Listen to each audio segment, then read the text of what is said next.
नमस्कार. आज आपण एका भन्नाट विषयावर बोलणार आहोत. AI मॉडेल्स डिप्लॉय कसे केले जातात, म्हणजे लॅबमध्ये तयार झालेलं एक हुशार मॉडेल आपल्या रोजच्या वापरातल्या ॲप्सपर्यंत नक्की पोहोचतं कसं.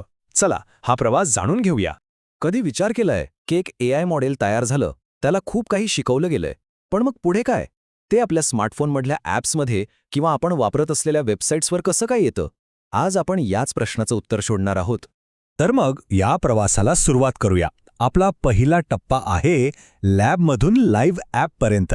इथे आपण समजून घेऊया की AI डिप्लॉयमेंट हा जो शब्द आहे त्याचा नेमका अर्थ काय होतो.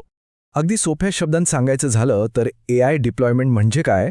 तर एका तयार झालेल्या प्रशिक्षित AI मॉडेलला त्याच्या टेस्टिंगच्या जागेतून बाहेर काढून खऱ्या जगात खऱ्या लोकांसमोर आणणं. हे मॉडेल मग लाईव्ह होतं, जिथे ते आपल्याकडून माहिती घेऊन त्यावर प्रक्रिया करतं आणि आपल्याला उत्तरं देतं. आता ही तांत्रिक गोष्ट आहे ना, ती जरा सोपी करून समजून घेऊया. त्यासाठी आपण एका AI शेफची आणि त्याच्या खास रेसिपीची कल्पना करूया. ही उपमा खूप मजेशीर आहे. आता इथे बघा, हे किती सोपं करून दाखवलंय. मॉडेलला ट्रेनिंग देणं म्हणजे जसा एखादा शेफ त्याच्या टेस्ट किचनमध्ये एक रेसिपी परफेक्ट करतो, वेगवेगळ्या गोष्टी वापरून बघतो, आणि मग मॉडेलला डिप्लॉय करणं म्हणजे तीच परफेक्ट झालेली रेसिपी एका मोठ्या गर्दीच्या रेस्टॉरंटमध्ये हजारो ग्राहकांना सर्व्ह करण्यासारखं आहे. तर मग ही रेसिपी म्हणजे आपलं मॉडेल त्या रेस्टॉरंटपर्यंत म्हणजे आपल्यापर्यंत पोहोचतं कसं? त्यासाठी एक ठरलेली पद्धत असते, ज्याला डिप्लॉयमेंट पाईपलाईन म्हणतात. चला बघूया या पाईपलाईनमधून मॉडेल एका सेवेत कसं बदलतं. या पूर्ण प्रक्रियेतनं साधारणपणे 3 मुख्य पायऱ्या येतात. पहिली, मॉडेलला पॅकेज करणं. दुसरी, एक API तयार करणं. आणि तिसरी, त्याला सध्याच्या सिस्टमसोबत व्यवस्थित जोडून देणं. आपण एक एक करून या सगळ्या पायऱ्या समजून घेऊया. तर पहिली पायरी मॉडेल पॅकेज करणं. यात काय होतं की मॉडेलने जे काही शिकलेलं आहे ते सगळं फ्रीज केलं जातं, म्हणजे पक्कं केलं जातं. त्यात आता बदल होत नाही. हे अगदी कसं आहे माहिती आहे? जसं की शेफने एकदा रेसिपी फायनल केली की ती रेसिपी कार्डवर लिहून सगळ्या स्टाफला दिली जाते, जेणेकरून पदार्थाची चव कधीच बदलणार नाही. दुसरी पायरी आहे API तयार करणे. API म्हणजे ॲप्लिकेशन प्रोग्रामिंग इंटरफेस. हा शब्द जरी मोठा वाटत असला तरी त्याचं काम सोपं आहे. तो एका डिजिटल दरवाजासारखा असतो. आपलं ॲप ह्या दरवाजातून मॉडेलला प्रश्न विचारतं आणि मॉडेल तिथूनच उत्तर परत पाठवतं. आणि तिसरी सगळ्यात महत्त्वाची पायरी आहे सिस्टमसोबत जोडणी. तयार झालेला मॉडेल एकटं काम करू शकत नाही. त्याला डेटाबेसशी, ॲपच्या डिझाईनशी आणि कंपनीच्या इतर नियमांशी जोडावं लागतं. तेव्हाच ते एका मोठ्या सिस्टमचा एक महत्त्वाचा भाग बनतं.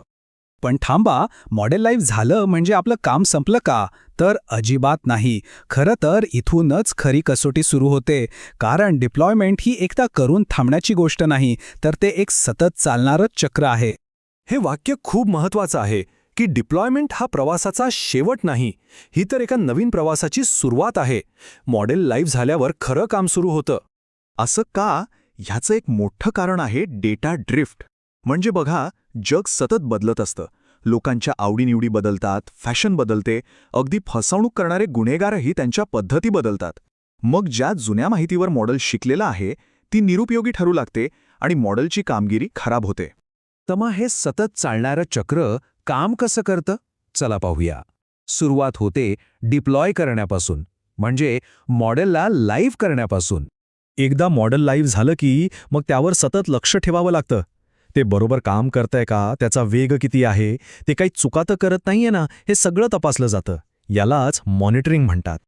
या मॉनिटरिंगमधून जी माहिती मिळते त्या आधारावर मॉडेलमध्ये सुधारणा केली जाते. गरज वाटल्यास त्याला नवीन ताज्या माहितीवर पुन्हा ट्रेनिंग दिलं जातं. आणि मग हे सुधारलेलं अधिक हुशार मॉडेल पुन्हा डिप्लॉय केलं जातं.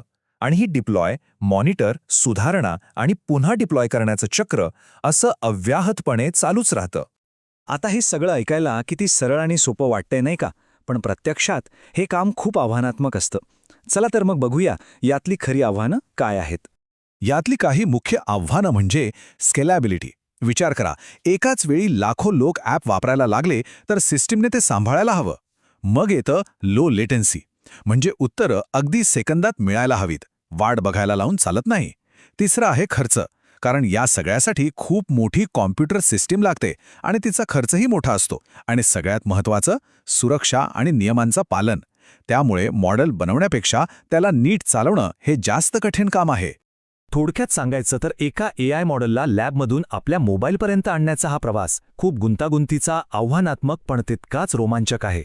ही माहिती पाहिल्याबद्दल आपले मनपूर्वक धन्यवाद. नॉलेज इक्विटी पार्टनर्स हे एक बहुभाषिक चॅनल आहे. इथे आम्ही वेगवेगळ्या विषयांवरचं आधुनिक आणि व्यावहारिक ज्ञान सगळ्यांपर्यंत पोहोचवतो. हे ज्ञान आपलं रोजचं जीवन अधिक प्रभावी आणि कार्यक्षम बनवण्यासाठी नक्कीच मदत करू शकतं. जर आपल्याला आमची ही माहिती आवडली असेल तर नॉलेज इक्विटी पार्टनर्स या चॅनलला नक्की सबस्क्राईब करा, म्हणजे आमचे नवीन व्हिडिओ लगेच आपल्यापर्यंत पोहोचतील. आणि हो, लाईक आणि शेअर करायला विसरू नका.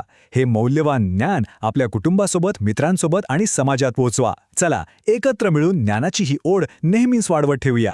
आणि जाता जाता एक प्रश्न, समजा आपण इंजिनियर नाही, मग AIच्या या सगळ्या तांत्रिक टप्प्यांची माहिती असणं आपल्या करिअरसाठी कसं फायद्याचं ठरू शकतं?